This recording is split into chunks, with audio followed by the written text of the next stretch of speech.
बिस्मिल्लाहिर्रहमानिर्रहीम। दोस्तों, आज का जो हमारा टॉपिक है वो है कन्वालिसेंट प्लाज्मा थेरापी। काफ़ी सारे दोस्तों के इसके बारे में सवालात थे कि कन्वालिसेंट प्लाज्मा थेरापी क्या है और कैसे इसको यूज़ किया जाए, कैसे इस तक अप्रोच किया जाए। तो आज हम उन्हीं सवालात के बारे में बात करेंगे। तो सबसे पहले तो जो मैं आपको बताता चलूँ, कन्वालिसेंट प्लाज्मा थेरापी जो है ये बेसिकली दो ऐसे मरीज़ जो कि कोरोना में मुब्तला हो चुके हों। एक वो मरीज़ जो कि कोरोना में मुब्तला हुआ और उसके बाद रिकवर हो गया, और एक ऐसा मरीज़ जो कि अभी इस बीमारी में मुब्तला हुआ है। तो जो रिकवर हो चुका है उसका प्लाज्मा लेकर अगर जो अभी इस बीमारी में मुब्तला हुआ है उसको ट्रांसफ़र किया जाए तो उसकी बीमारी के अंदर जल्दी से रिकवरी हो जाती है। इस थेरापी को हम कन्वालिसेंट प्लाज्मा थेरापी कहते हैं कि एक रिकवर बंदे का प्लाज्मा लेकर एक बीमार बंदे को लगा दिया जाए तो उसके अंदर रिकवरी जल्दी हो जाती है। होता क्या है कि जब भी हमारे जिस्म में किसी किस्म का पैथोजन या हार्मफुल ऑर्गेनिज्म दाखिल होता है, जैसा कि ये कोरोना वायरस है, ये जब दाखिल होता है तो हमारा जिस्म इसके ख़िलाफ़ एक ख़ास किस्म का रिस्पॉन्स शो करता है, जो कि इम्यून रिस्पॉन्स हम जिसको कहते हैं। इस इम्यून रिस्पॉन्स की बदौलत एंटीबॉडीज़ बनती हैं और ये एंटीबॉडीज़ उस जरासीम के मुज़र असरात को न्यूट्रलाइज़ कर देती हैं या उसको किल कर देती हैं। तो इन दोनों सूरतों में एंटीबॉडीज़ जो हैं यही हमारी क़ुव्वत मुदाफ़अत है, यही हमें उस पैथोजन से बचा सकती है।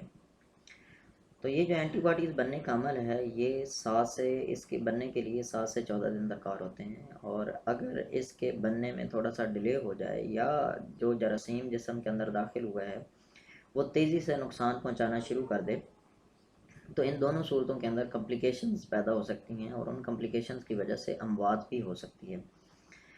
तो मैं आपको साथ साथ ये भी बताता चलूँ कि इस एंटीबॉडीज़ के बनने के अमल को तेज़ करने के लिए अगर आप कुछ विटामिन हैं जिनका इस्तेमाल करें तो एंटीबॉडीज़ का अमल तेज़ी से बन सकता है। इसके अंदर आप विटामिन सी का इस्तेमाल कर सकते हैं, विटामिन डी का, जिंक का और कैल्शियम का। अगर इनका इस्तेमाल रेगुलरली किया जाए तो ये एंटीबॉडीज़ जो हैं ये इनकी बनने की रफ़्तार तेज़ हो जाती है। लाइक जैसे 7 से 14 दिन के अंदर अगर ये एंटीबॉडीज़ बनती हैं एक नॉर्मल पर्सन में, तो जो एक पर्सन ये मल्टी विटामिन, ये तहकीक से देखा गया है कि अगर इन विटामिन्स को यूज़ किया जाए तो यही अमल 5 दिन के अंदर जारी हो जाता है।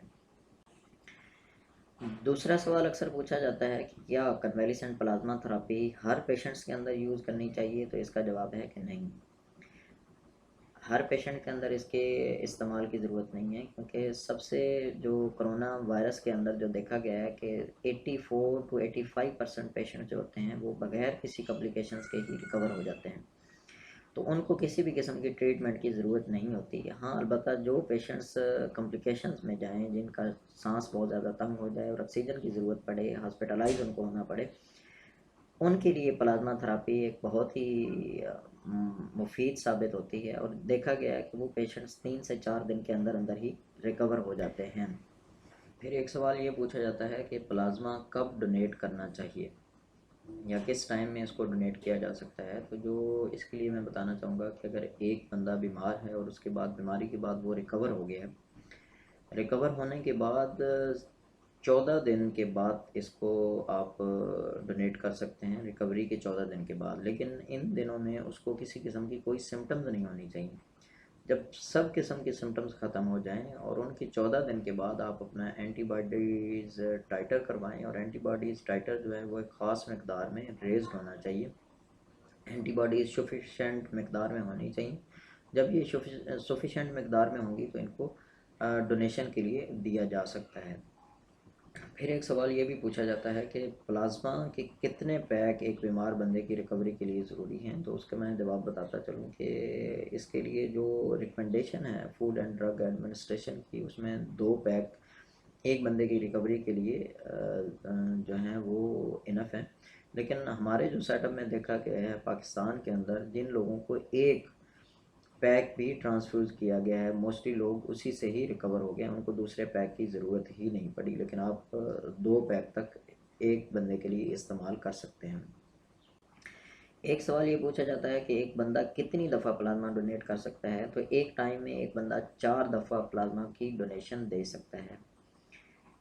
4 دفعہ کی پلازما ڈونیشن دینے کے بعد اس کو کچھ عرصہ کے لیے ویٹ کرنا پڑے گا تاکہ دوبارہ سے اینٹی باڈیز ٹائٹر ریز ہو. جب دوبارہ سے اینٹی باڈیز بن جاتی ہیں تو وہ دوبارہ بھی پلازما کو ڈونیٹ کر سکتا ہے. ایسا نہیں ہے کہ صرف آپ ایک ہی دفعہ اس کو ڈونیٹ کر دیں. تو 4 پیک تک آپ پلازما ڈونیٹ کر سکتے ہیں ایک ٹائم میں، اور باقی کچھ عرصے کے بعد دوبارہ اینٹی باڈیز کا ٹائٹر کروایا جائے. اگر وہ ریزڈ ہو جائے تو اس کو آپ دوبارہ بھی ڈونیٹ کر سکتے ہیں. ایک سوال اور پوچھا جاتا ہے کہ اس کے لیے ایج کتنی ہونی چاہیے ڈونیشن کے لیے. تو ڈونیشن کے لیے 18 سال سے لے کر 60 سال تک کی عمر کے جو کہ مریض اس بیماری سے ریکور ہو چکے ہیں وہ اپنا پلازما ڈونیٹ کر سکتے ہیں. ایک کوشچن اور پوچھا جاتا ہے کہ پلازما ڈونیٹ کرنے سے کیا ڈونیٹ کرنے والا کمزور ہو جاتا ہے؟ کیا ایسا تو نہیں ہے کہ اس کے اینٹی باڈیز نکل جائیں اور اس کے بعد سے بیماری کا دوبارہ اس کے اوپر حملہ ہو جائے؟